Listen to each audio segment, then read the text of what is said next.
Hello everyone, myself Dr. Purva Kurgire from 32 Dental Knowledge. Today I will talk about bruxism. Bruxism is nothing but grinding of your teeth and clenching a jaw. So what will it lead to? It will lead to the sensitive teeth. Sensitive teeth because you continuously grind your teeth, so it get abraded. Then second one is painful jaw. When you wake up in the morning, sometime you must be feel like your jaw is paining over this area. Then third one is you will continuously make grinding noise when you are sleeping.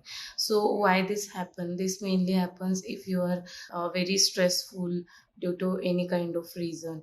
So second one is when you are angry. If you sometime when you become angry, you must have noticed that you grind your teeth unknowingly. So how to prevent that? If you are facing such problems, so immediately you should visit your dentist and get your mouth guard. So mouth guard will protect your teeth and it will prevent all these consequences. And second one is you should get correct all the symptomatic treatment. And hope this will help you. Thank you.